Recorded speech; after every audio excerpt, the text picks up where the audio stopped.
have we learned anything more about how she chose Walz over Shapiro? Well, the totality, Megyn, of what I know suggests she chose him because he didn't come with in much trouble beyond his very liberal record as governor. And while she was headed down a path to choosing Josh Shapiro, there's a bunch of things, some issue-oriented, some personality, some based on her meeting with him, that made it clear that on deadline, because she didn't have a very long runway here, one guy was easy and the other guy was hard. One guy had vast, almost universal popularity within the party. The other guy, turns out, has some enemies within the party. And she went with the path of least resistance, taking the risk on those liberal issue positions, but avoiding a lot of the landmines that picking Shapiro would have brought. There is still a lot of speculation that the thing that did Shapiro in was effectively his last name, that he's a Jewish man, because Walz has been pretty pro-Israel, as has Shapiro. One of them is Jewish, one of them isn't. And while Shapiro may have had his detractors in the Democratic Party, like John Fetterman, senator from the Commonwealth of Pennsylvania, it's Pennsylvania, which is far more important on this electoral map and in question than Minnesota. So she's still going to have to deal with that. I don't know that there's going to be an open backlash to her amongst Jewish liberals who consider themselves Democrats. But have we learned anything more about that factor? I think it was a factor, but again, it was a piece of this umbrella notion that Shapiro had a lot of issues. I believe she was on track to pick him as recently as a week ago. But what happened in that intervening week? It was disclosed by Fetterman almost publicly through in a Politico story that he thought he was too ambitious. That's a view held by a lot of senators and governors who know Josh Shapiro. He's a very ambitious guy. And like a lot of ambitious people in politics, he's rubbed some people the wrong way. Would that preclude him from being picked? No. Would his position on Israel or his religion preclude him from being picked? No. But what happened was you saw over the last week negative stories about him in the press. I call those turtles on a fence post. They didn't get there by themselves. And it demonstrated to the vice president's people that the guy had a lot of enemies and he had a lot of issues that would have been factors, including his position on Israel, had he been picked. And then we get to the meeting on Sunday, where she meets face to face with those two, and then Mark Kelly, who I don't think was really nearly as in serious consideration as Walz and Shapiro. And it's a tale of two prospects. One, who does what a normal, ambitious potential vice presidential candidate does. Let's talk about this. What's the campaign going to be like? How many of my people can I bring in? If we do win, what's my role as vice president? These are questions people like John Edwards and Al Gore, when they were up to be on our ticket, they asked. There's this famous thing now that if you're vice president, you demand that you're the last person in the room with the president when a decision's being made, the staff clears out, and you and the president talk about it. What was Walz's position? Walz's position was, hey, you want me to be the last person in the room? Great. If you don't, all good. And so on deadline, when she needs a united party headed into the convention in the fall, one guy divides the party on Israel, but also on personality, on school choice, on a bunch of issues. And the other guy was endorsed by Bernie Sanders and Joe Manchin. I haven't heard a single Democrat express anything but enthusiasm about the pick. And so his liberal positions are an issue. There's no perfect candidates, as I said. But on deadline, she could pick the guy where it's like, let's go. Integrated into the campaign, no enemies, no threat of disrupting the convention. And the other guy, a long list of potential problems, one of which was his last name, one of which was his image on Israel. But I don't believe those were dominant. I believe those were part of this umbrella notion. One guy's easy, one guy's hard. I've been thinking about Walz since yesterday, and he's the most radical they could find on the trans issue. I mean, as I said yesterday, he's another Gavin Newsom. There's just almost no daylight between those two, if any at all, which is an issue very important to me personally and my audience as well.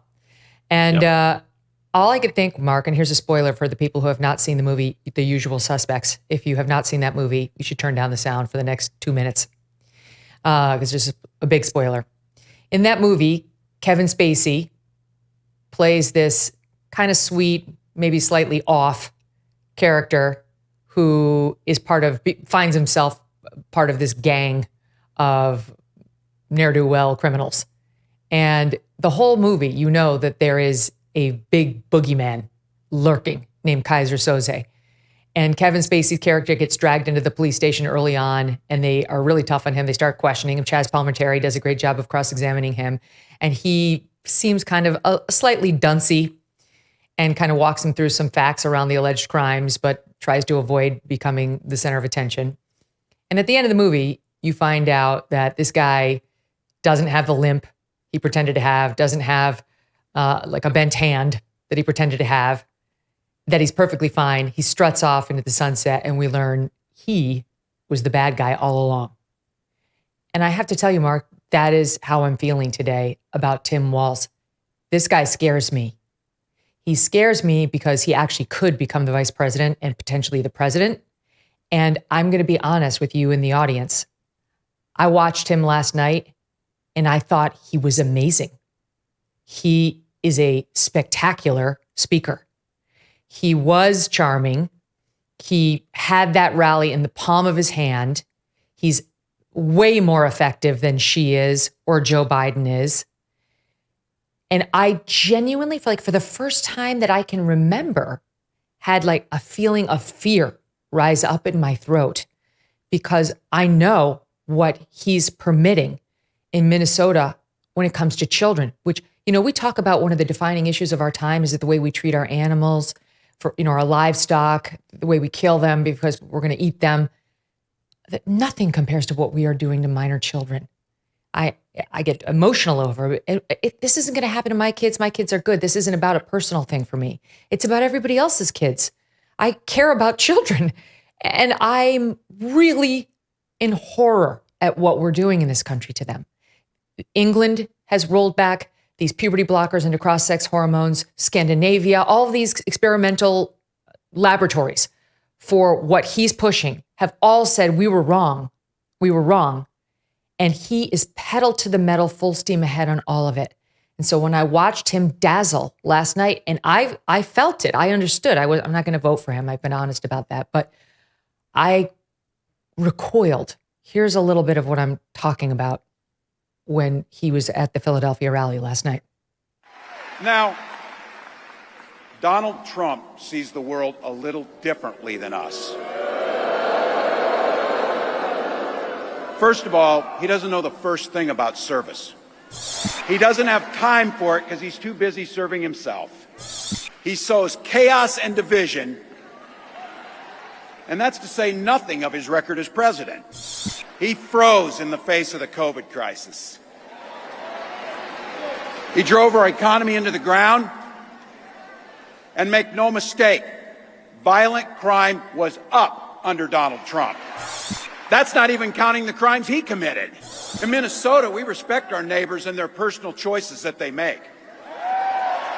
Even if we wouldn't make the same choice for ourselves, there's a golden rule. Mind your own damn business. When Vice President and I talk about freedom, we mean the freedom to make your own healthcare decisions and for our children to be free to go to school without worrying they'll be shot dead in their classrooms.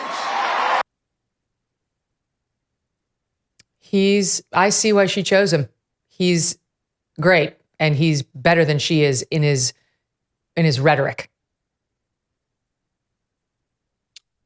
So, Megyn, you raised so many issues there, including his performance, what we can talk about. But I want to start with the issue you raised first, something I've heard from other parents. I'm a parent too, and the depth of emotion that you feel is something I've heard from others, and anyone who doesn't respect that, and anyone who's not eager to understand it, if they don't understand it on the face of it, should be eager. This is a guy who was chosen in part because he has a record and a reputation for caring about reaching out to Trump voters and people who disagree with him on issues. I would hope that he would make himself available to try to explain this position and related positions related to kids that maybe are misunderstood. Maybe he's changed his mind on things, as the vice president has started to do on a range of issues. But if he really is legitimately concerned about being vice president for all the people and legitimately concerned about clearing up any misconceptions about where he stands on issues where he has past positions that are deeply upsetting to folks, he should speak out about it. Because right now, he's allowing himself to be thought of as having positions that are not only offensive and troubling to people, but out of step with the majority of the American people. The ability to provide for your family has changed quite a bit in the last couple of years, as you know. When you go shopping, you're getting less, but spending the same. You might have to decide what to buy and what to do without. But I want to tell you about American Financing. If you are a homeowner, they will take the equity you've built up and use it to pay off your high interest debt. They are saving customers an average of $854 a month, and they're closing some people in as fast as 10 days. Start today, and you may be able to delay 2 mortgage payments. Call American Financing to see what they could do for you. The number is 888-528-1219, 888-528-1219, or go to americanfinancing.net/Kelly. Thanks so much for watching. If you like what you just saw, hit the subscribe button for more clips and full episodes.